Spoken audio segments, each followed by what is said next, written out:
ஹாசனூரில் 2வது நாள் இப்படி ஒரு பயங்கரமான நாளாக இருக்கும் அப்படின்னு நான் கொஞ்சம் கூட எதிர்பார்க்கவே இல்லை. அப்படி என்னத்தை நம்ம பார்த்தோம், எங்கே நம்ம தங்கணும், 2வது நாள் நமக்கு என்ன மாதிரி அட்வென்ச்சரான அனுபவங்கள்லாம் ஏற்பட்டுச்சு அப்படிங்கிறத இந்த காணொலியில் நீங்கள் பார்க்க போகிறீங்க. அதனால் இந்த காணொலியை ஸ்கிப் பண்ணாமல் கடைசி வரைக்கும் பாருங்கள்.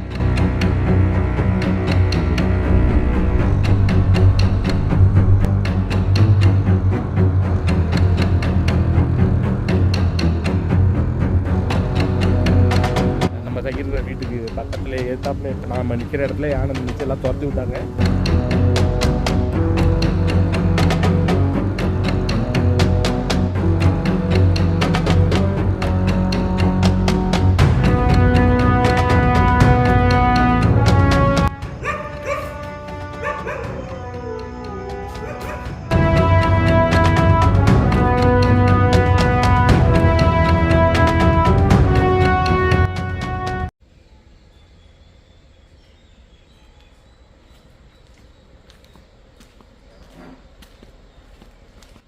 ஹாசனூரில் முதல் நாள் இரவு 11 மணி போல் கண்டினியூஸாக அந்த நாய்கள் குறைக்கிற சத்தம் கேட்டுகிட்டே இருந்தது.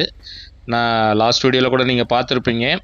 என்ன வந்திருந்ததுன்னு தெரியாமல் ரொம்ப ஒரு ஆர்வத்திலேயே டார்ச் அடித்து ரூமில் இருந்தபடியே பார்த்துட்டு இருந்தேன். வெளியில் வர முடியல, எந்த அளவுக்கு சேஃப்டி இருக்குமோ தெரியல அப்படிங்கிறதுனால அப்படி நின்றுட்டு இருந்தேன். திரும்ப விடியல் காலையில் ஒரு 3 மணி போலையும் அதே மாதிரி நாய்கள் குறைக்கிற மாதிரி சத்தம் கேட்டுச்சு. அதுக்கப்புறம் என்ன அப்படின்னு சொல்லி விசாரித்தப்ப கேர்டேக்கர் சொன்னார், அவரும் வெளியில் வந்திருக்காரு. ஆனால் ஃபுல்லாக போய் பார்க்க முடியல, ஏன்னா வெளியில் வர்றது அந்தளவுக்கு சேஃப்டி கிடையாது, இங்கே ஒரு சிறுத்தை சுற்றிட்டு இருக்கு, அதனால் சேஃப்டி இல்லை அப்படிங்கிறதுனால நானும் ரூமுக்கு போயிட்டேன் அப்படிங்கிற மாதிரி சொன்னார். அதனால் காலையில் எழுந்து ஒரு ரவுண்ட் போகலாம் அப்படின்ட்டு திரும்பவும் கர்நாடகா சைடு நம்ம ஒரு ரவுண்ட் போகிறோம். போயிட்டு தாளவாடி வரைக்கும் போயிட்டு வரலாங்கிறது தான் பிளானு.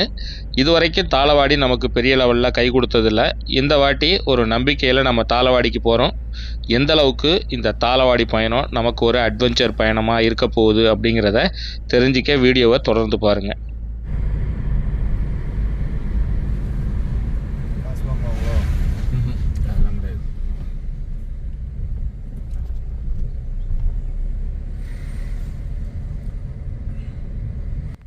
பொதுவாக நீங்கள் பார்த்துட்டு இருக்கிற இந்த டோல்கேட்டில் தான் யானைகள் கூட்டம் கூட்டமாக நிற்கும். காரணம் என்னென்னா, இங்கே ஸ்பீட் பிரேக்கும் இருக்கும்.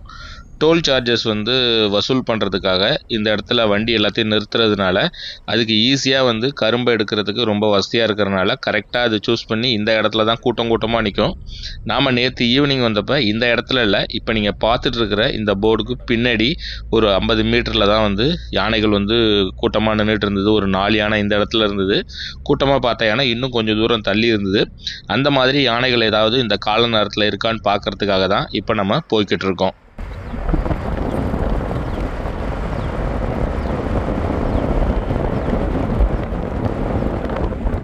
நேற்று ஈவினிங் நம்ம வந்தப்போ இந்த இடத்துல இந்த ஆக்சிடெண்ட் கிடையாது. நைட் ஆகிருக்குன்னு நினைக்கிறேன். இந்த கார் தான் ராங் ரூட்டில் போய் மோதின மாதிரி இருக்குது. எப்படி ஆக்சிடெண்ட் ஆகிருக்கு பாருங்கள். அதனால் நீங்கள் இது மாதிரி ட்ராவல் பண்ணி போகிறீங்கன்னா கொஞ்சம் கேர்ஃபுல்லாக போங்க. நேற்று நம்ம வரும்போது இல்லையே, நேற்று ஈவினிங் இல்லை, நைட்டு ஏதோ ஆயிருக்கு. இந்த வண்டியை ரைட்டில் போச்சு. ஓவர்டேக் ஏதாவது வாங்கியிருப்பான்னு நினைக்கிறேன். சல்லுன்னு அவனு வந்துருக்கு தெரியாமல் டக்குன்னு விட்டுருப்பான். இவ்வளோ வேகம் வரும்போது இவ்வளோ வேகம்லாம் இங்கே ஓட்டலாமா?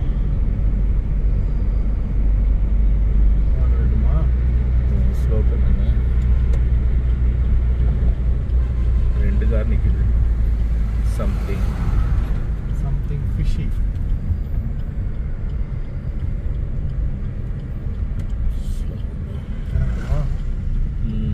அவர் டிக்கெட் ரூமு கிளம்பிட்டாங்க.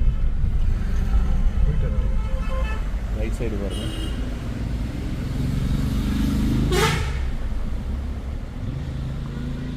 லெஃப்டில் ஒன்றும் இல்லை.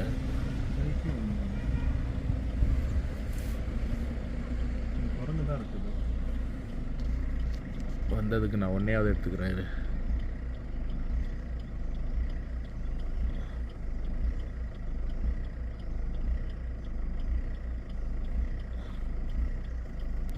நேற்று ஈவினிங் வந்தப்போ கூட்டம் கூட்டமாக யானைகளை பார்த்தோம். ஆனால் இன்றைக்கி மார்னிங் வரும்பொழுது ஒரு யானையை கூட காணும்.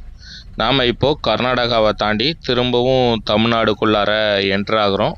பொதுவாக இந்த பெல்ட்டில் வந்தீங்க அப்படின்னா தமிழ்நாடு கர்நாடகா திரும்பவும் தமிழ்நாடுன்னு மாறி மாறி வரும். இப்போ நம்ம கர்நாடகாக்குள்ளே தான் போகிறோம். இப்போ இன்னும் கொஞ்சம் தூரத்தில் வந்து பார்த்திங்கன்னா தமிழ்நாடு வந்து ஸ்டார்ட் ஆகிடும். தாளவாடி வந்து பார்த்திங்கன்னா தமிழ்நாடு சத்தியமங்கலம் டைகர் ரிசர்வ்க்குள்ளே தான் வந்து அமைஞ்சிருக்கு. நாம் மைசூர் ரோட்டில் கொஞ்சம் தூரம் வந்தோம் அப்படின்னா லெஃப்ட் சைடில் தாளவாடி திரும்பும். அதாவது இங்கேருந்து ஒரு 8 கிலோமீட்டர் நம்ம போனோம்னா தாளவாடியை வந்து அடைஞ்சிடலாம். ராஜ்குமாரை வீரப்பன் கடத்தினது இந்த தாளவாடி பக்கத்தில் உள்ள தொட்டக்கஜனூர் அப்படிங்கிற ஒரு ஊர்லேருந்து தான் அவரை கடத்தினாங்க. இப்போ நம்ம தமிழ்நாட்டுக்குள்ளார இருக்கோம். திரும்ப நம்ம சத்தியமங்கலம் டைகர் ரிசர்வ்க்குள்ளே தான் நம்ம ட்ராவல் பண்ண போகிறோம். இதில் ட்ராவல் பண்ணுறதுக்கு முன்னாடி நாம் வந்து ஒரு பெரிய எதிர்பார்ப்போடு நம்ம இங்கே போகலை. சரி யானை ஏதாவது இருந்தால் ட்ரை பண்ணலாம் அப்படின்னு தான் போனோம். ஆனால் நமக்கு ஜாக்பாட் அடித்த மாதிரி இந்த இடத்துல ஒரு மிகப்பெரிய அதிர்ச்சி ஒன்று நமக்கு காத்திருந்தது. சத்தியமங்கலம் புலிகள் காப்பகம். ஃபாரஸ்ட் ஆகுது. ஃபாரஸ்ட் ஆகுது.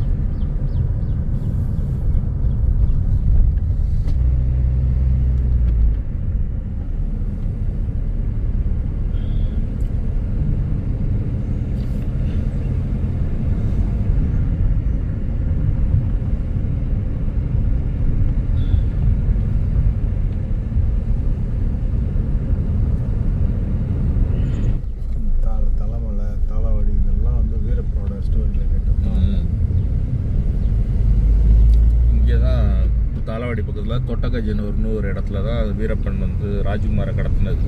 அவரோட பங்களா இருக்கு, பண்ண வீடு. பண்ண வீடு இருக்காங்க.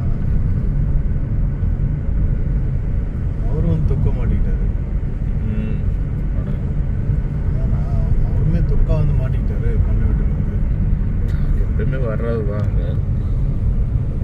அவரோட போதாத காலம் கடத்துறாங்க பிளான் போட்டு. இந்த ரூட்டில் அப்படி என்ன வரப்போகுதுன்னு நாங்கள் ரொம்ப கேஷுவலாக பேசிக்கிட்டே போயிட்டு இருந்தோம். ஆனால் எதிர்பாராமல் அந்த அதிர்ச்சியான சம்பவம் நடந்துச்சு.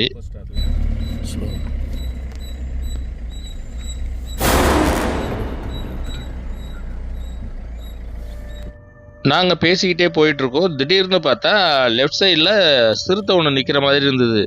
இது சிறுத்தையா பொம்மையான்னு நினைக்கிற அளவுக்கு ஆடாம அசையாமல் அப்படியே நின்றுக்கிட்டு இருந்தது. நாங்கள் தாண்டி போயிட்டோம் அதை. அப்புறம் வண்டி நிறுத்துங்க சிறுத்தை நிற்கிது அப்படின்னு சொல்லி சொன்னேன்னா. அதுக்கப்புறம் ரிவர்ஸ் வாங்க அப்படின்னு சொல்லி ரிவர்ஸ் வரும்போது பார்த்தா சிறுத்தை அங்கே நின்றுட்டு இருந்தது. ஒரு ஃப்ராக்ஷன் ஆஃப் செகண்டில் டக்குன்னு உள்ளுக்குள்ளார ஓடிடுச்சு. கொஞ்சம் கூட எதிர்பார்க்கவே இல்லை இந்த இடத்துல சிறுத்தையை பார்ப்போம் அப்படின்ட்டு.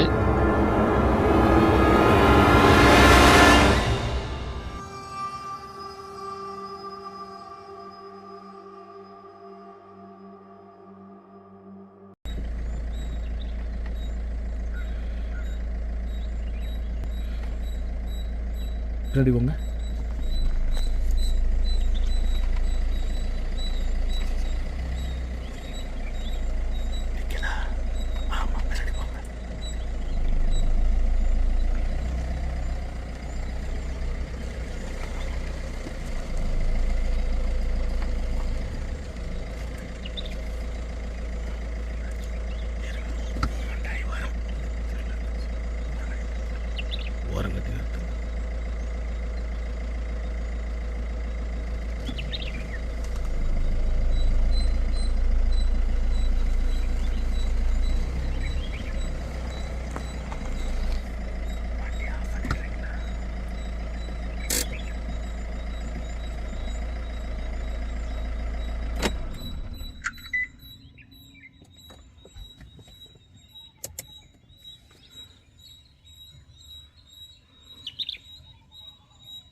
சிறுத்தை நிற்கிறது தெரியாமல் நாங்கள் ஃபஸ்ட்டு கொஞ்சம் மூவ் ஆகிட்டோம்.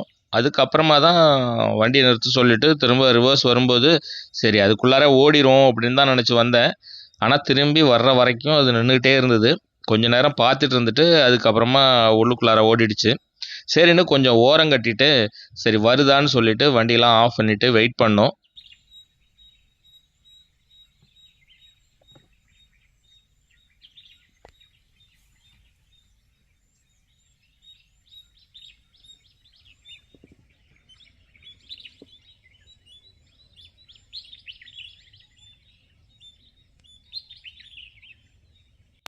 அதுக்கப்புறம் அது வர்ற மாதிரி தெரியல.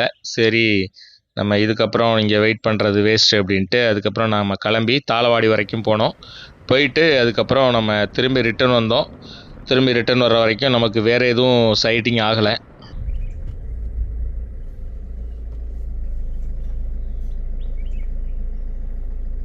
கொம்பு பார்த்தீங்களா? ஆமாம், செம்மையாக இருக்கு. இருங்க, ரோடு கிராஸ் ஆகிற மாதிரி இருக்கு. இங்கே ஒரு இதில் மறைச்சிடுச்சு. கொஞ்சம் முன்னாடி போங்க.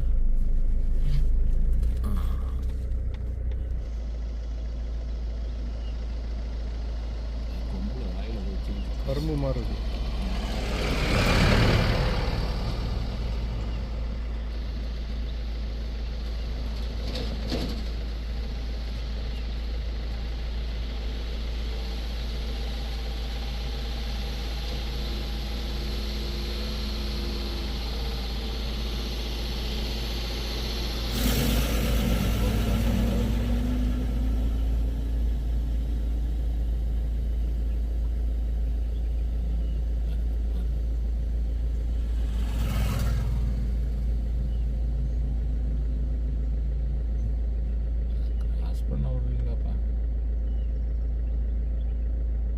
அவ்வளோ கஷ்டம் இல்லை முருங்களுக்கு இதெல்லாம்.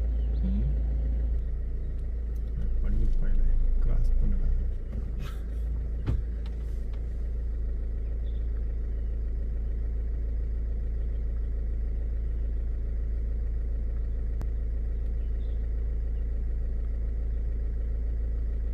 சரி போங்க அப்படியே. கிராஸ் பண்ணு. அது பாரு அங்கே கிராஸ் பண்ணுது பாருங்க. சொன்னோட தான் கிராஸ் பண்ணுது. அங்கே கிராஸ் பண்ணுது பாருங்க. ஆமாம் ஆமாம். அங்கே வண்டி வருது, தைரியமாக கிராஸ் பண்ணுது.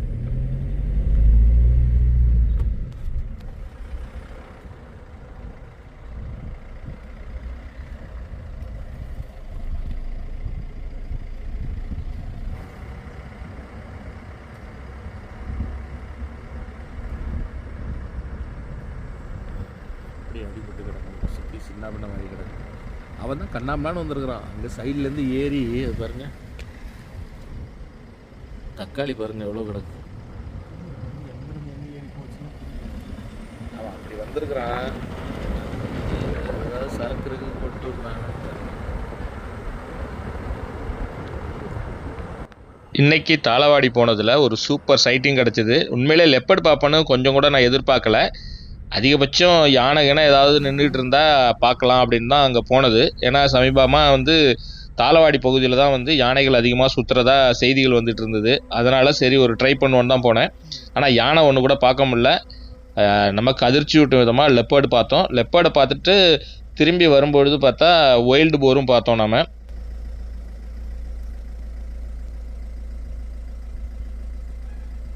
ஓகே, ஒரு நிமிஷம். 3ல தான் இப்போ எவ்வளோ நேரம் ஓடிச்சு பாருங்களேன். இப்போ இது வந்து 3 மட்டும் நான் போட்டிருக்கேன்.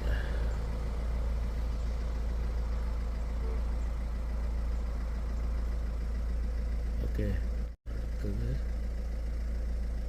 இது வந்து 6.6 கிட்ட இருக்குது. 8 ஆமாம், 10 நினைங்க. இது வந்து 10 பாருங்க அப்படியே மாறிச்சு.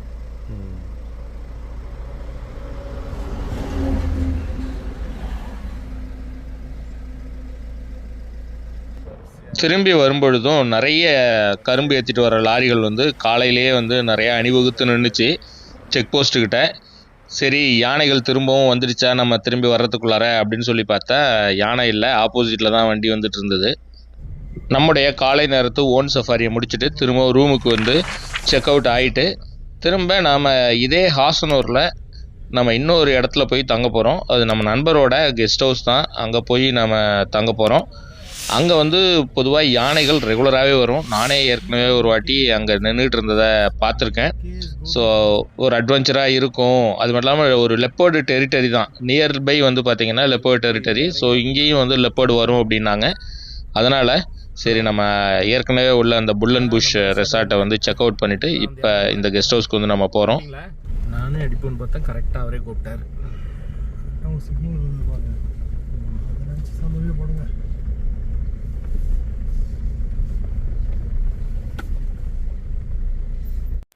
இந்த கெஸ்ட் ஹவுஸில் தான் நாம் இன்றைக்கி ஸ்டே பண்ண போகிறோம். ரொம்ப ஒரு பீஸ்ஃபுல்லான இடம், அதே சமயம் ஒரு அட்வென்ச்சரான இடம்னு கூட நம்ம சொல்லலாம். இங்கே எப்படி அனிமல்ஸ்லாம் வருதா? என்னென்னலாம் பார்க்கலாம்? ரெகுலராக வருதா யானைலாம்? வருது. கடைசியாக என்னைக்கு வந்தது? ஆமாம், அது நேற்று பார்த்த சாயந்தரம் போகும்போது.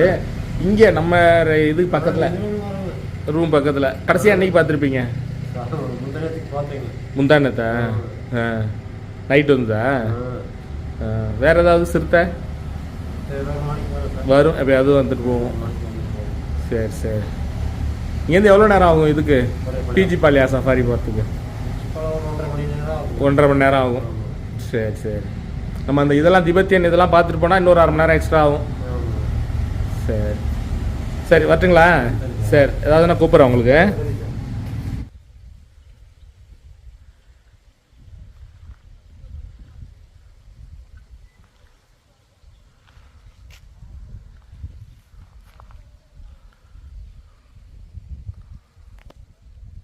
இதுவே வந்து ரம்மியமான ஒரு பிளேஸாக இருக்குது, உங்களுக்கு காமிக்கிறேன். இங்கே வந்து இந்த இடத்துல யானை ரெகுலராகவே வருமா. நானே ஒரு வாட்டி வரும்பொழுது காரில் இந்த நம்ம தங்கியிருக்கிற வீட்டுக்கு பக்கத்தில் ஏத்தாப்பில் இப்போ நாம் நிற்கிற இடத்துல யானை நினச்சி எல்லாம் துரத்தி விட்டாங்க பாருங்கள். அந்த சைடு அப்படியே வந்து ரோடை கிராஸ் பண்ணி ஓடிச்சு ஒரு டஸ்கர் ஒன்று.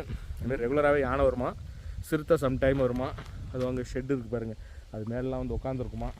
ஸோ அந்தமாரி ஒரு நல்ல ஒரு சூப்பரான பாருங்கள், ஃபுல்லாக தென்னந்தோப்பு தான். இந்த தென்னை மட்டையை சாப்பிட்றதுக்காக இது வருது.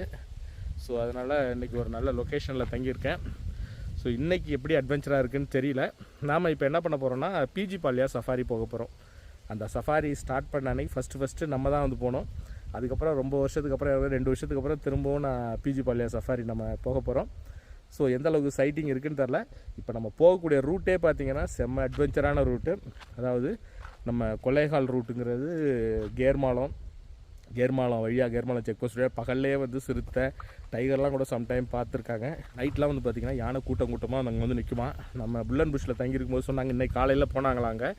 ஏர்லி மார்னிங் போகும்போது கரடி ஒரு 2-3 இடத்துல கரடியை பார்த்துருக்குறாங்க, யானையெல்லாம் பார்த்தாங்களாம். இதுமாரி இப்போ நம்ம போகும்போது ஏதாவது பார்க்க முடியுதான்னு பார்ப்போம். போகிற வழியில் லஞ்சு சாப்பிட்டுட்டு அப்படியே நம்ம கிளம்புவோம். நாம் லஞ்சை வந்து ஆசனூர்லேயே முடிச்சிடலாம். ஏன்னா அதுக்கப்புறம் கர்நாடகாக்குள்ளார நம்ம ஃபாரஸ்ட்குள்ளார வந்து பர்டிகுலராக போகிற மாரி இருக்கும். லஞ்ச் சாப்பிட்றதுக்கு ரொம்ப லேட் ஆகிடும். அதனால் இங்கேயே நம்ம லஞ்சை முடிச்சிடலான்னு சொல்லிட்டு அங்கே பண்ணாரி அம்மன் உணவகம்னு ஒரு நான்வெஜ் ஹோட்டல் இருந்தது. இது வரைக்கும் நாம் இங்கே சாப்பிட்டதே கிடையாது. சரி சாப்பிட்லாம் அப்படின்னு சொல்லிட்டு நம்ம அங்கே வந்தோம். வந்து ஃப்ரைட் ரைஸ் ஆர்டர் பண்ணிவிட்டு பெப்பர் சிக்கன் ஆர்டர் பண்ணியிருந்தோம். ஸோ வந்தது. லஞ்சை நம்ம முடிச்சுட்டு அதுக்கப்புறம் நம்ம பிஜி பாலியா சஃபாரி போகிறதுக்காக அங்கேருந்து கிளம்பி அந்த அட்வென்ச்சரான ரூட்டில் வந்து நம்ம ட்ராவல் பண்ண ஆரம்பித்தோம். நம்ம மதியம் லஞ்சு வந்து ஹாசனூர்லேயே முடிச்சிட்டோம். ஆக்சுவலாக என்ன பிளான் பண்ணோம் அப்படின்னா, மார்னிங் பிரேக்ஃபாஸ்ட் லேட்டாக எடுத்ததுனால அந்தளவுக்கு பசி இல்லை. அதனால் போகிற வழியில் சாப்பிட்லான்னு பார்த்தா ஃபுல்லாக ஃபாரஸ்ட்டு. ஏன்னா இங்கேருந்து ஹாசனூர்லேருந்து எப்படி இருந்தாலும் ஒரு 60 கிலோமீட்டர்ஸ்க்கு மேலே வரும் நம்ம பிஜி பாலியா சஃபாரி போகிற இடம். ஃபுல்லாக ஃபாரஸ்ட்டே பார்த்தீங்கன்னா இதில் ஒரு 40-45 கிலோமீட்டருக்கு மேலே ஃபாரஸ்ட்குள்ளாரே நம்ம ட்ராவல் பண்ணுற மாதிரி இருக்கும். பெருசாக ஊரில். அதுக்கப்புறம் கர்நாடகாவில் தான் சில சின்ன ஊருங்க இருக்குது. இன்னும் டைம் பார்த்திங்கன்னா எக்ஸாக்டாக 2 மணி ஆகுது. அப்படியே ஒரு 2 ஹவர்ஸ் ஆகும். 4:30க்கு சஃபாரி, ஒரு 4 மணிக்கெலாம் போயிடலான்னு நம்புவோம். போகிற வழியில் திபெத்தியன் செட்டில்மெண்ட் ஒன்று இருக்குது. அது முடிஞ்சதுன்னா நம்ம அங்கேயும் போய் பார்த்துட்டு போகலாம். இந்த கேர்மாலம் ஃபாரஸ்ட் ரூட்டில் புலி, சிறுத்தை, கரடி, யானை இந்த மாதிரி எல்லா வனவிலங்குகளும் இருக்குது. நமக்கு டைம் ஒர்க் அவுட் ஆச்சு அப்படின்னா நமக்கு சிறுத்தையை பார்க்குறதுக்கான வாய்ப்பு அதிகமாக இருக்குது இந்த ரூட்டில். பட் பகல் நேரத்தில் வாய்ப்புங்கிறது கம்மி தான். இருந்தாலும் ஏதாவது பார்க்க முடியுதா அப்படிங்கிறதுக்காக தான் சும்மா ஒரு ரவுண்ட் போனோம். அது மட்டும் இல்லாமல் நம்ம சஃபாரி முடிச்சுட்டு நைட்டு திரும்பி ரிட்டர்ன் வரும்போது பார்த்திங்கன்னா கண்டிப்பாக இதில் பார்க்குறதுக்கு அதிகப்படியான வாய்ப்பு இருக்குது. அதனால் ஒரு பெரிய எதிர்பார்ப்போடு தான் போனோம். அது மட்டும் இல்லாமல் பிஜி பாலியா சஃபாரியில் சமீபத்தில் புலி, சிறுத்தை, ஒயில்ட் டாகு இதெல்லாம் வந்து அடிக்கடி சைட் ஆகுது அப்படின்னாங்க. சரி, அதனால் பிஜி பாலியா போய் ரொம்ப நாள் ஆச்சு சஃபாரி, திரும்ப ஒரு ட்ரை பண்ணுவோன்னு தான் இப்போ நம்ம போகிறோம். அனிமல்ஸ்னால் எவ்வளோ அனிமல்ஸ் வருது பாருங்க, போட்டு அடைச்சிக்கிட்டு.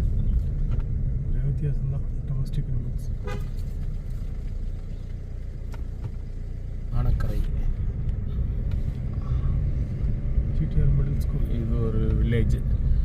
நம்ம வரும்போது நம்ம மாவல்லம் பிரிவை தாண்டினோடனே பெத்தேசாலுக்கு அப்புறம் இந்த காணவாக்கரை தான்.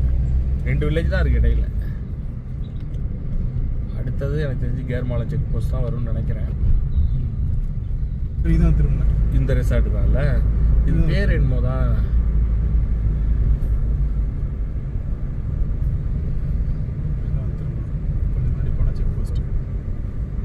ரெசார்ட் பேர் ஹனிடியூ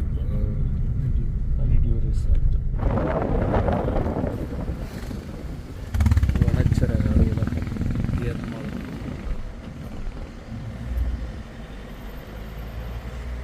ரோடு போகுது. அது எந்த ரோடுன்னு தெரியல.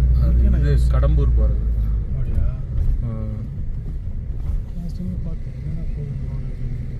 அது கடம்பூருக்கு இப்படியே போகிற ஒரு ரோடு ஒன்று இருக்குது. ரோடு போட்டு கேர்மாலம் போட்டுருக்கணும். இப்படி தான் கேர்மாலம் 4 கிலோமீட்டர். ஆமாம், கேர்மாலம் இப்படி. இது கொல்லைக்கால் ஸ்ட்ரைட்டு.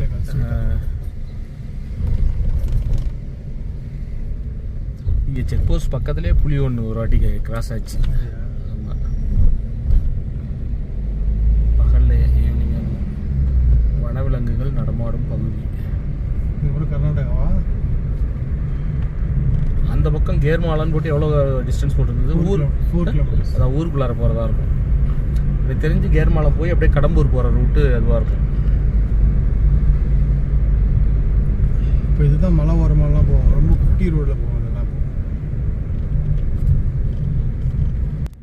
நாம் போயிட்டுருக்கிற இந்த செக் போஸ்ட்டு நைட்டு 9 மணிக்கு க்ளோஸ் பண்ணிவிடுவாங்க. நாம் சஃபாரி போயிட்டு 9 மணிக்குள்ளார திரும்ப நம்ம இந்த செக் போஸ்ட்டை கிராஸ் பண்ணி ஆகணும். ரைட்டில் வந்து யானைகள்லாம் குறுக்கவே நிற்கும். ஸோ எப்படி இருக்க போகுதுன்னு தெரில, இன்றைக்கி பார்ப்போம்.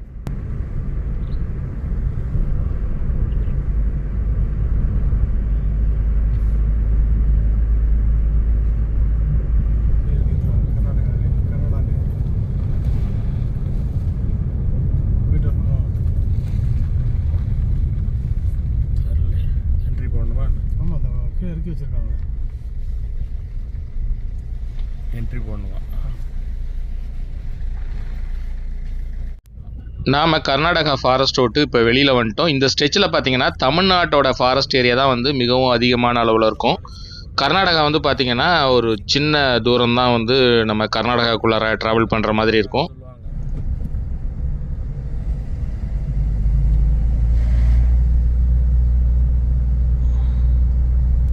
கர்நாடகாவில் 2 இடத்துல செக் போஸ்ட் இருந்தது. அந்த 2வது செக் போஸ்ட்குள்ளார நம்ம வெளியேறும்போது அங்கே வந்து ஒரு டோல் சார்ஜஸ் ஒன்று வாங்குறாங்க. க்ரீன் ஃபீ சார்ஜஸ்னு ஒரு 30 ரூபா, சாரி 20 ரூபா வந்து நம்ம பே பண்ணோம். நீங்கள் ஃபாரஸ்ட் விட்டு வெளியில் வந்தீங்கன்னா கொஞ்சம் தூரம் ட்ராவல் பண்ணி வரும்போது உடையார்பாளையம்னு ஒரு இடத்துலேருந்து லெஃப்ட்டில் உள்ளுக்குள்ளார ஒரு ஆர்ச் இருக்கும். அது உள்ளுக்குள்ளார வந்தீங்க அப்படின்னா நம்ம திபெத்தியன் செட்டில்மெண்ட் ஒன்று இருக்குது. திபெத்தியன் டெம்பிள் ஒன்று இருக்கும். ரொம்ப பியூட்டிஃபுல்லாக இருக்கும். போன வாட்டி நம்ம வந்தப்போ உள்ளுக்குள்ளார போக முடியல, வெளியில் நின்று பார்த்துட்டு அப்படியே போயிட்டோம். அதனால் இந்த வாட்டி அதை பார்த்துட்டு போகலாம் அப்படின்னு சொல்லி இப்போ நம்ம போயிட்டுருக்கோம். இது நம்ம பிஜி பாளைய சஃபாரி போகிற வழியில் ஆன் த ரோட்டில் தான் இருக்குது. ரொம்ப ஒரு சூப்பரான ஒரு அட்மாஸ்பியரில் வந்து இந்த கோயில் அமைஞ்சிருக்கு. இது கிடையாது. இன்னும் போனோம். லெஃப்ட் சைடில் ஒரு சும்மா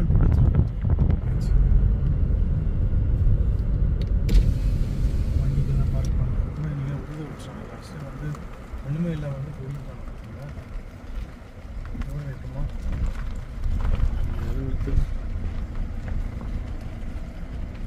பைக் வந்துருக்காங்க. இந்த புத்தர் கோயிலோட வரலாற்றை கொஞ்சம் பின்னோக்கி பார்த்தோம்னா 1974வது வருஷம் திபெத்திலிருந்து அகதிகளாக வந்த திபெத்தியர் மக்களுக்கு ஒரு செட்டில்மெண்ட் வந்து ஏற்படுத்தி கொடுக்கணும், அவங்களுக்கு ஒரு மறுவாழ்வு கொடுக்கும் பொருட்டு ஒரு இடம் கொடுக்கணும்னு சொல்லிட்டு இந்தியன் கவர்மெண்ட்டும் கர்நாடகா கவர்மெண்ட்டும் சேர்ந்து இந்த இடத்துல திபெத்தியன் செட்டில்மெண்ட் ஒன்று அமைச்சு கொடுக்குறாங்க. இந்த செட்டில்மெண்ட்டில் அழகிய வேலைப்பாடுகளுடன் கூடிய ஒரு சிறந்த கட்டிடக்கலைக்கு உதாரணமாக ஒரு சூப்பரான ஒரு புத்தர் டெம்பிள் வந்து இந்த இடத்துல அமைஞ்சிருக்கு. உண்மையிலே உள்ளுக்குள்ளார வரும்பொழுதே நம்மளே அறியாமல் நமக்குள்ளார ஒரு அமைதியும், இந்த இடத்துலையே உக்காந்துடலாம் அப்படின்னு நம்ம நினைக்கிற அளவுக்கு அப்படி ஒரு அமைதியான ஒரு இடமா இந்த இடம் இருந்தது.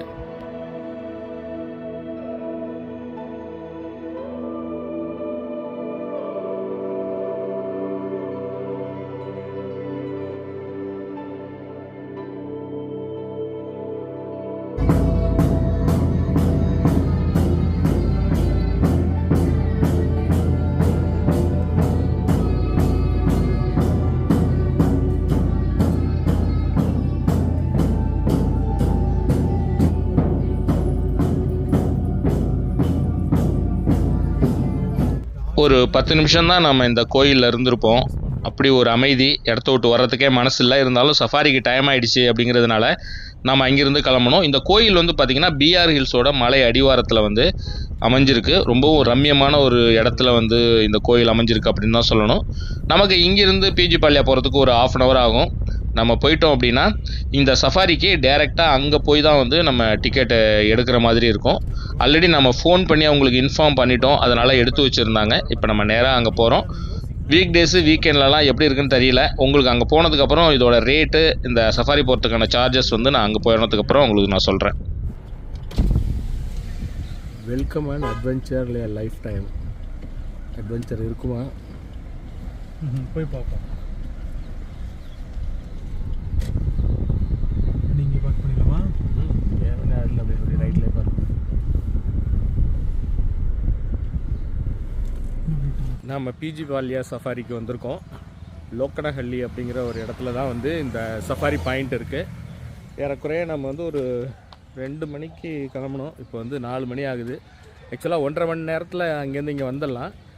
ஆனால் இடையில நான் இந்த திபெத்தியன் மொனாஸ்ட்ரிக் போயிட்டு வந்ததுனால கொஞ்சம் லேட் ஆகிடுச்சு. நம்ம ஏற்கனவே ஃபோன் பண்ணி புக் பண்ணியிருந்தோம், அதனால் அவங்க வர சொல்லியிருந்தாங்க. அதனால் நேராக இங்கே வந்துட்டோம். நீங்கள் டேரெக்டாக வந்து கூட இங்கே டிக்கெட் எடுத்துக்கலாம். ஆன்லைன் புக்கிங் கிடையாது, ஃபோன் மூலிமா தான் புக் பண்ணணும். ஃபோன் நம்பர் வந்து கீழே டிஸ்கிரிப்ஷனில் தரேன், அதை யூஸ் பண்ணி கூட நீங்கள் புக் பண்ணிவிட்டு வாங்க.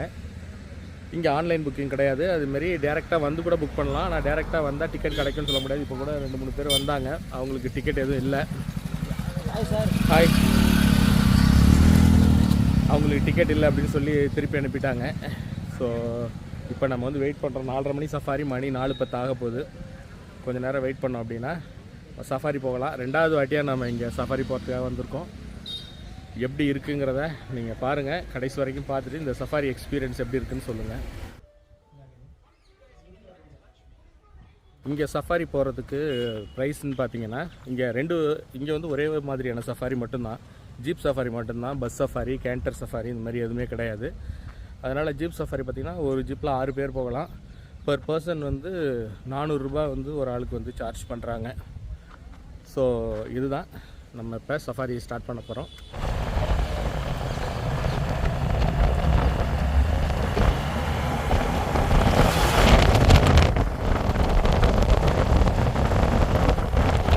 இந்த பிஜி பால்யா சஃபாரி ஒரு நாளைக்கு 2 டைம் வந்து ஆப்ரேட் பண்ணுறாங்க. அதாவது மார்னிங் அண்ட் ஈவினிங் செஷனில் வந்து ஆப்ரேட் பண்ணுறாங்க. அதாவது மார்னிங்கில் வந்து 2 வாட்டியும், ஈவினிங்கில் வந்து 2 வாட்டியும். அதாவது மார்னிங் 6லேருந்து 7:30 வரைக்கும் ஃபஸ்ட் ரவுண்டை அழைச்சிட்டு போகிறாங்க. அடுத்த சஃபாரி பார்த்திங்கன்னா 7:30லேருந்து 9. ஈவினிங் பார்த்திங்கன்னா 3 to 4:30, அப்புறம் 4:30 to 6. இப்படி ஒரு நாளைக்கு 4 டைமிங்கில் வந்து அவங்க உள்ளுக்குள்ளார கூட்டு போகிறாங்க. 1.5 மணி நேரம் வந்து சஃபாரி டைமிங். இந்த 1.5 மணி நேரம் சஃபாரி டைமிங்கில் வந்து நமக்கு எந்த அளவுக்கு இங்கே அனிமல் பார்க்க முடியும் அப்படிங்கிறது தான். இந்த PG Palya சஃபாரியை MM hill safari அப்படின்னும் அழைக்கிறாங்க. ஏறக்குறைய 949 ஸ்கொயர் கிலோமீட்டர் பரப்பளவில் அமைஞ்சிருக்கக்கூடிய இந்த காட்டில் நமக்கு புலி, சிறுத்தை, யானை, கரடி, செந்நாய்கள் இது எல்லாமே வந்து பார்க்கக்கூடிய வாய்ப்பு இந்த காட்டில் இருக்குது. ஒரு வித்தியாசமான ஒரு புலோக ரீதியான ஒரு அமைப்பு கொண்ட காடு அப்படின்னு இதை சொல்லலாம். எல்லாமே வந்து ஓங்கி உயர்ந்த மரங்கள்லாம் வந்து இங்கே நீங்கள் பார்க்க முடியாது. குட்டி குட்டி மரங்களாக தான் இருக்கும். அதுவும் இல்லாமல் அப்ஸ் அண்ட் டவுன்ஸ் நிறைய இருக்கும். அதாவது ஒரு மலை மேலே ஏறி இறங்கும்பொழுது என்ன மாதிரி ஃபீல் நமக்கு கிடைக்குமோ ஒரு கரடு முரடான சாலையில் போகும்போது, அந்த மாதிரி ஒரு நேச்சுரலான ஒரு ஃபாரஸ்ட்டில் நம்ம ட்ராவல் பண்ணும்போது கிடைக்கக்கூடிய அனுபவம் வந்து கண்டிப்பாக இங்கே நம்ம சஃபாரி போகும்போது நம்மளால் உணர முடியும்.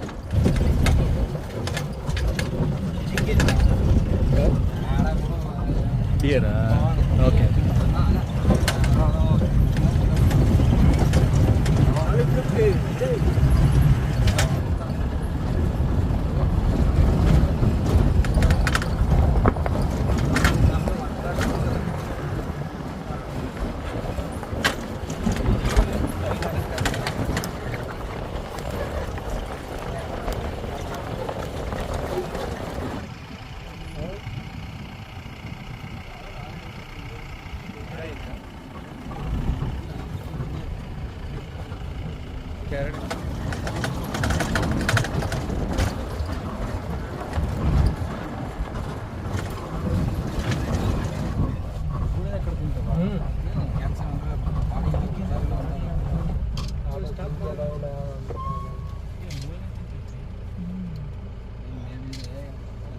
ಆಗಲ್ಲ ಅನ್ನೋದು ಅದಲ್ಲ ಕ್ಯಾಲ್ಸಿಯಂ ಸಣ್ಣ ಇದರದೇ ಮಳೆ ಇಲ್ವಲ್ಲ.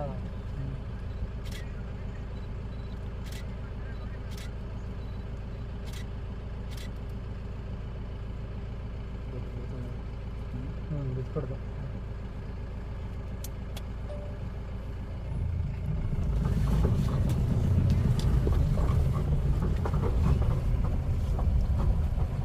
இந்த வாட்டர் ஹோலில் தான் வந்து அனிமல்ஸ் பார்க்க போடுவோம். வாட்டர்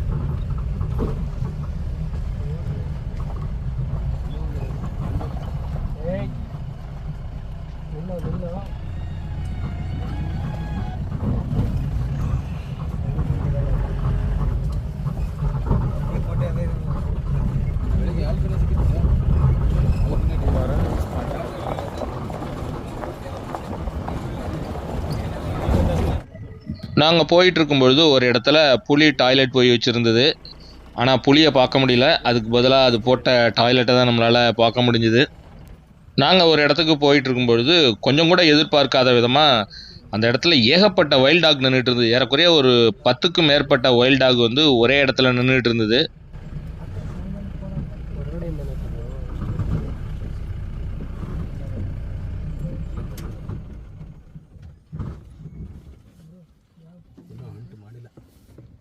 ಏನಿಲ್ಲ ಇಲ್ಲ ಎಂಟು ಮಾಡೋದು ರೆಸ್ಟ್ ಮಾಡಿದಾಗ ಅಷ್ಟೇ. 5 ಗಂಟೆ ಮೇಲೆ ಶುರು ಮಾಡ್ತವೆ. ಫುಲ್ ಸಣ್ಣ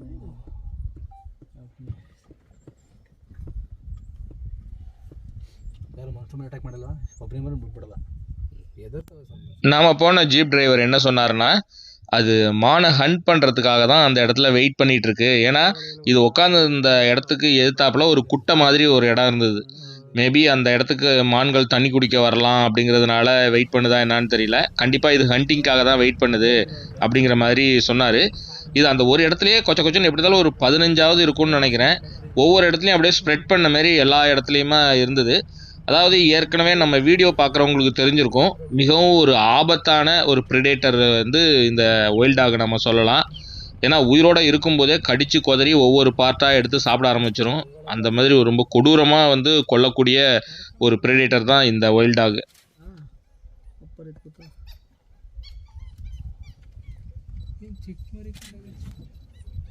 ಅವೆಲ್ಲ ಜಾಸ್ತಿ ಮರಿನೇ ಮಾಡು.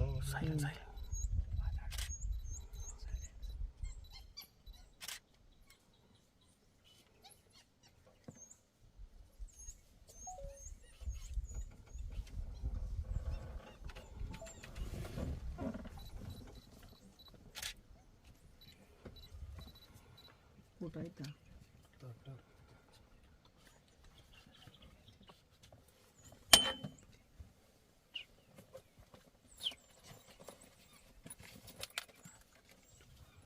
ಎಲ್ಲ ಸೇರ್ಕೊಂಡ್ರೆ ಯಾವ ಪ್ರಾಣಿ ಬೇಕು ಬೇಕಾಗ್ಬಿಡ್ತದೆ. ಈಗಲ್ಗಳೇ ಎದುರಿಸ್ತಾವೆ. ಹೌದಾ?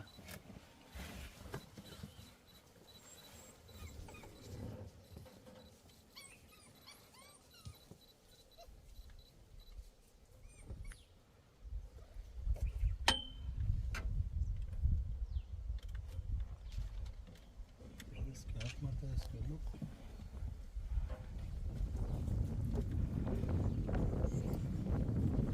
ಟೈಗರದಲ್ಲಿ ತೊಟ್ಟಿಗೆ ಹೋಯ್ತಿಲ್ಲ, ಭಯ ಪಡ್ತಾವೆ ಇವು.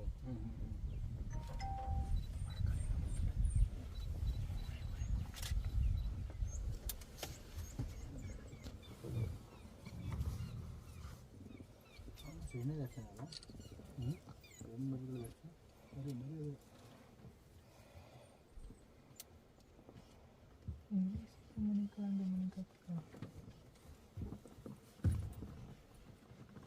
ಊಟ ಮಾಡಿ ಗುಂಪಲ್ಲಿ ಚೆನ್ನಾಗಿ US ಇರ್ತಾರೆ ದಪ್ಪಸ್ತವ.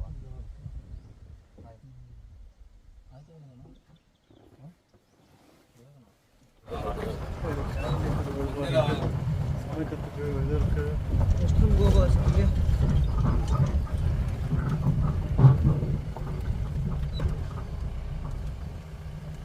ಅಣ್ಣ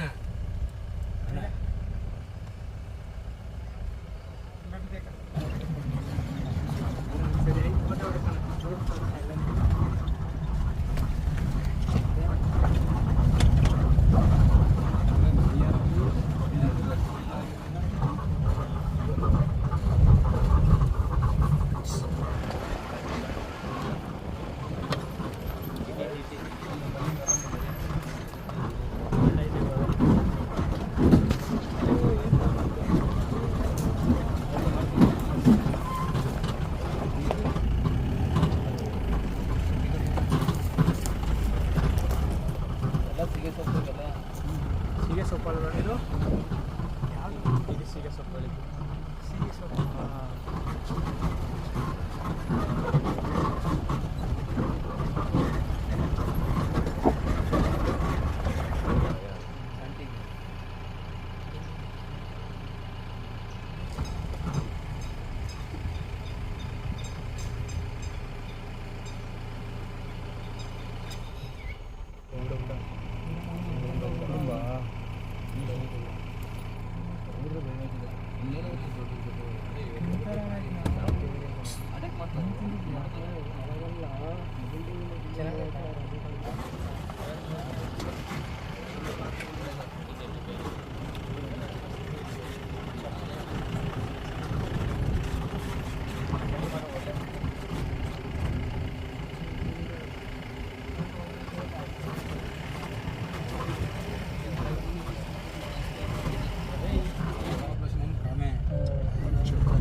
ರುದ್ರೆಲ್ಲ ಆ ಕಡೆ ದಾಟ್ಬಿಟ್ಟಣ ಇಲ್ಲ ಆನೆ ಬಂದು ಹೋಗೈತೆ ಅನ್ಸುತ್ತೆ ಎಲ್ಲ ನೀರೆಲ್ಲ ಕದ್ರವೆ. ಹೌದು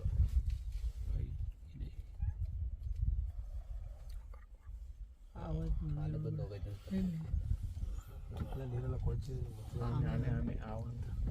ಹಾವು ಹೋಯ್ತು ಕಣ.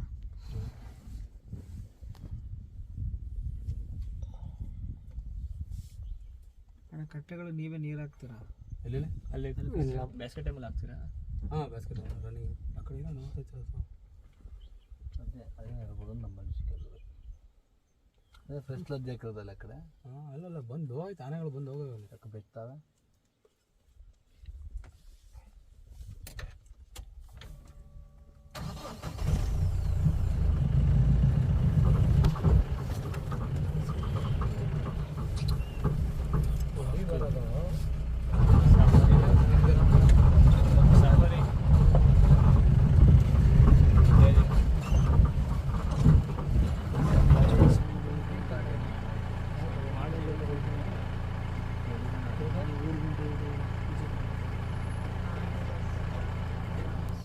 இந்த சஃபாரியில் கூட்டமாக ஏகப்பட்ட இந்தியன் கார்னு அழைக்கப்படக்கூடிய காட்டு மாடுகளை தான் நிறைய நம்ம பார்த்தோம்.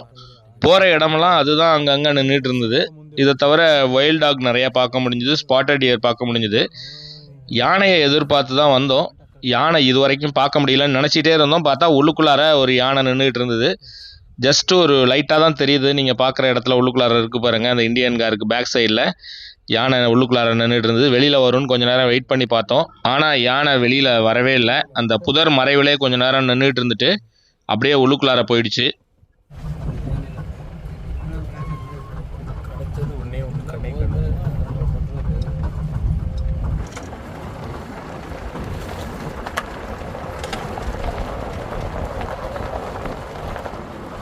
நாம் சஃபாரியை முடிச்சுட்டு திரும்ப ரிட்டர்ன் ஆகும்பொழுது இருட்டிடுச்சு. ஒரு 7:30 மணிக்கு மேலே தான் அங்கேருந்து கிளம்பணும். அப்படியே டீலாம் சாப்பிட்டுட்டு கொஞ்சம் ரிஃப்ரெஷ் ஆகிட்டு அப்படியே கிளம்பி வந்தோம். ஃபஸ்ட்டு செக் போஸ்ட் இருந்தது. இந்த செக் போஸ்ட்டு 9 மணிக்குள்ளார நீங்கள் உள்ளுக்குள்ளார வந்தால் மட்டும்தான் இதை ஓப்பன் பண்ணுவாங்க.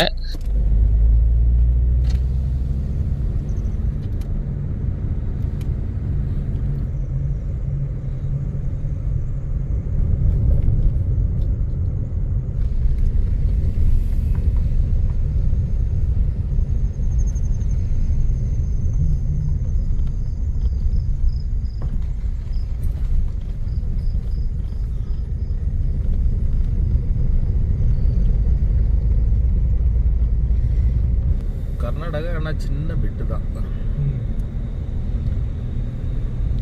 பொதுவாக இரவு நேரத்தில் ஆள் நடமாட்டம் இந்த ஏரியாவில் சுத்தமாகவே இருக்காது. நாம் இப்போ கர்நாடகாவை தாண்டி தமிழ்நாடு பார்டருக்குள்ளார என்ட்ரு ஆகிட்டோம். இன்னும் கொஞ்சம் தூரத்தில் நம்ம கேர்மாலம் செக் போஸ்ட்டை போய் ரீச் பண்ணிவிடுவோம். பொதுவாக ஒரு அன்டைமில் நீங்கள் 9 மணிக்கு மேலெலாம் வர்றீங்க அப்படிங்கிறப்ப செக் போஸ்ட்டை ஓப்பன் பண்ண மாட்டாங்க. கர்நாடகாவில் 9 மணி டைமு. இங்கே நீங்கள் தமிழ்நாடு வரும்பொழுது ஒரு 1/2 hour மேபி முன்ன பின்ன இருந்ததுன்னா விட்டுருவாங்கன்னு நினைக்கிறேன். பட் ஆனால் இதில் பார்த்தீங்கன்னா உள்ளூரில் உள்ளவங்களே வந்து நைட் டைமில் வந்து ட்ராவல் பண்ணுறதுக்கு பயப்படுவாங்க அப்படின்னு சொல்லுவாங்க. அந்த மாதிரி ரொம்ப ஒரு திக்குன்னு தான் இருக்கும் இந்த ஃபாரஸ்ட்டில் போகிறது. ஏன்னா இரவு நேரத்தில் வந்து யானைகள்லாம் வந்து ரோட்டு மேலேயே நிற்கும். ஸோ சில சமயம் நின்றுதுன்னா ரொம்ப நேரம் வரைக்கும் மறிச்சிக்கிட்டே இருக்கும், நம்மளை போகவே விடாது. சரி, எங்கேயாவது யானைகள் நிற்கிதான்னு நாமளும் பார்த்துட்டு தான் வந்தோம். அது மட்டும் இல்லாமல் சிறுத்தைகளும் வந்து இந்த ஏரியாவில் அதிகமாக இருக்கிறதுனால சிறுத்தைகளையும் பார்க்கக்கூடிய வாய்ப்பு நமக்கு அதிகமாகவே இருக்குது. பெருமாள் வந்துச்சுன்னா செக் போஸ்ட் அது திறந்து விடுவாங்களா என்ட்ரி போடுவாங்க.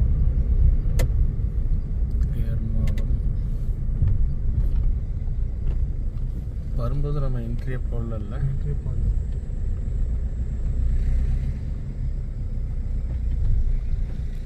ஏர்மாலம்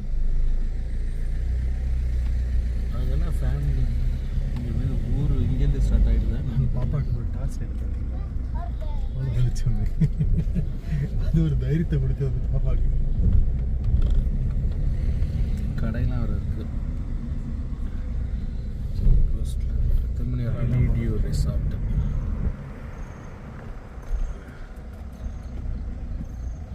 நீங்கள வரும்போது இந்த ரிஃப்ளெக்டர் வந்து மின்னோடனே ஏதோ கண்ணு மின்ற மாதிரியே இருந்தது. இன்னைக்கு பார்த்தீங்களா ஒரு வண்டி வரல பார்த்தீங்களா? நம்ம எதில் எத்தனை வண்டி போச்சு? ஒரு டிராஃபிக்கே இல்லை எனக்கு தெரிஞ்சு. எதிர்த்தாப்புல வண்டி வந்துதா? ஒரே வண்டி. நம்மளை தாண்டி ஒரு வண்டியோ 2 வண்டியோ போச்சு. நம்மளை தாண்டி ஒரு வண்டி போச்சு, நமக்கு எதிரில் ஒரு வண்டி வருது. அவ்வளோதான், வண்டியே இல்லை நீ சுத்தமாக. செம்ம இதுவாக இருக்கு. ஆனால் நைட்டு 9 மணி கிட்டத்தட்ட தான் வந்து வண்டிங்க வரும். இல்லை அப்போ கூட என்ன இப்போயே இல்லைல்ல உங்களுக்கு, அந்த டயத்தில் வருமானு தெரில. ஏன்னா இன்றைக்கி நாளைக்கு மண்டே அப்படிங்கிறதுனால மேபி எல்லாம் அடங்கியிருப்பாங்கன்னு நினைக்கிறேன். நாம் சஃபாரி முடிச்சுட்டு இரவு நேரம் திரும்பி ரிட்டர்ன் வரும்பொழுது கண்டிப்பாக இந்த ரூட்டில் ஏதாவது பார்க்கலான்னு சொல்லி மிகப்பெரிய ஒரு எதிர்பார்ப்போடு தான் நம்ம வந்தோம். ஆனால் நம்மளால் எந்த விதமான அனிமலையும் இந்த இரவு பயணத்தில் பார்க்க முடியல. யானை, சிறுத்தை, இந்த மாதிரி பலவித என்னமோ நமக்கு ஓடிக்கிட்டே இருந்தது. எது குறுக்க நிற்குமோ, எது நம்ம பார்க்க முடியுமோ அப்படின்னு. ஏன்னா இன்றைக்கி மார்னிங் வந்து நம்ம புல்லன் புஷ்ஷில் இருக்கும்பொழுது மார்னிங் சஃபாரி போகிறதுக்காக விடிய காலையில் 5 மணிக்கு கிளம்பி வரும்போது கரடி வந்து ஒரு 2 இடத்துலையோ 3 இடத்துலையோ பார்த்த மாதிரி அங்கே தங்கியிருந்தவங்க சொன்னாங்க. ஸோ அதனால் இந்த நைட் டைமில் வரும்பொழுது கண்டிப்பாக கரடியாவது நம்மளால் பார்க்க முடியும் அப்படிங்கிற ஒரு எதிர்பார்ப்போடு தான் வந்துட்டு இருந்தோம். கொள்ளைகால் ரூட்டில் நமக்கு ஏமாற்றத்தை கொடுத்தாலும் நமக்கு மைசூர் ரோடு வந்து ஏமாற்றத்தை கொடுக்கல. நம்ம வந்து நேராக ஆசனூர் வந்து நைட்டு டின்னரை முடிச்சுட்டு ஒரு ரவுண்ட் சும்மா நம்ம மைசூர் ரோடு வரைக்கும் போயிட்டு வருவோம் அப்படின்னு சொல்லிட்டு போன நமக்கு அங்கே ரோட்டுக்கு பக்கத்துலேயே யானை ஒன்று நின்றுட்டு இருந்தது.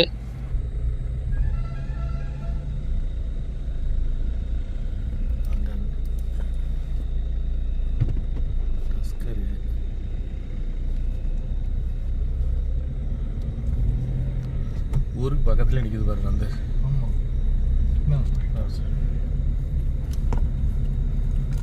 டிராஃபிக் ரொம்ப அதிகமாக இருந்ததுனால ரொம்ப நேரம் நின்று நம்மளால் வீடியோ எடுக்க முடியல. அதனால் அப்படியே போயிட்டு இருக்கும் பொழுதே வீடியோ எடுத்துகிட்டே போனோம். அதனால் சரியாக கிளியராக கூட நம்மளால் எடுக்க முடியல. ஆனால் நம்ம இந்த யானையை பார்த்தோம் அப்படிங்கிற திருப்தியோட திரும்ப நம்ம ரூமுக்கு வந்தோம்.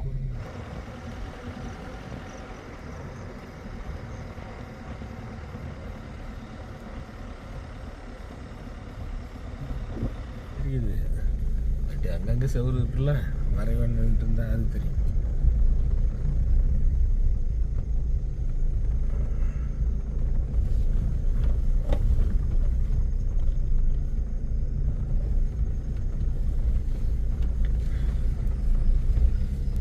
நம்ம கார்லேருந்து நம்ம தங்கியிருக்கிற இடத்துக்கு வரும்பொழுதே திக்குன்னு இருந்தது. காரணம் ஏதாவது மறைவில் யானை மறைஞ்சு நிற்கலாம். ஏன்னா திடீர்னு நம்ம போய் நிற்கும் போது கண்டிப்பாக நம்மளை அட்டாக் பண்ணோம் அப்படிங்கிறதுனால பார்த்துட்டே போனோம். நல்ல வேளை எதுவும் இல்லை. அதனால் காரை கொண்டு போய் சேஃபாக நிறுத்திட்டு அதுக்கப்புறம் வெளியில் டார்ச் அடித்து பார்த்துட்டு இருந்தோம் ஏதாவது நிற்கிதா அப்படின்ட்டு. ஒன்றும் காணும். ஆனால் ஒரு 12 மணி போல் இருக்கும், நாய்கள் வந்து கண்டினியூஸாக வந்து குறைச்சிக்கிட்டே இருந்தது. எதை பார்த்து குலைச்சதுன்னு தான் தெரியல. யானை வந்ததா இல்லை சிறுத்தைகள் ஏதாவது வந்ததா, எதை பார்த்து குலைச்சதுன்னு தான் தெரியல. உள்ளுக்குள்ளார இப்படியே வந்து உள்ளுக்குள்ளார இங்கே வந்து நிற்குமா?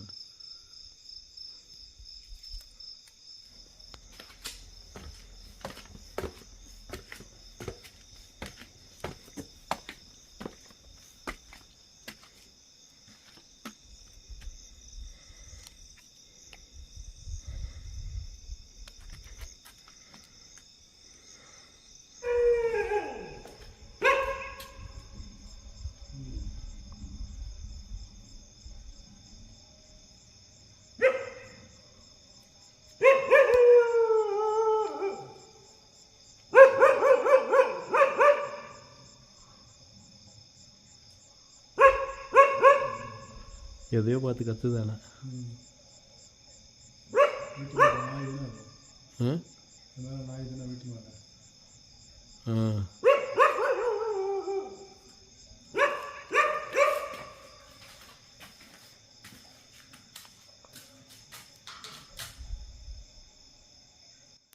ரொம்ப நேரமாக அந்த நாய் வந்து குலைச்சிக்கிட்டே இருந்தது. ஒரு 2 நாய் வந்து ஒரு 1/2 அன் ஹவராவது குலைச்சிட்டு இருந்திருக்கோம். நாங்களும் சுற்றி முற்றியும் பார்த்தோம், எதுவுமே இல்லை. சரி, அதுக்கப்புறம் போய் நாங்கள் படுத்துட்டோம். ஸோ இந்த மாதிரி ஒரு திக்குன்னு ஆசனூரில் நமக்கு 2வது நாள் இரவு போச்சு. இந்த காணொளி இதோட நிறைவுக்கு வருது. இந்த காணொளி உங்களுக்கு பிடிச்சிருந்ததுன்னா லைக் பண்ணிவிட்டு உங்கள் நண்பர்களுக்கு ஷேர் பண்ணுங்கள். அப்புறம் நம்ம சேனலை சப்ஸ்கிரைப் பண்ணலைன்னா மறக்காமல் சப்ஸ்கிரைப் பண்ணுங்கள். மீண்டும் அடுத்த ஒரு அருமையான காணொளியில் உங்களை நான் சந்திக்கிறேன்.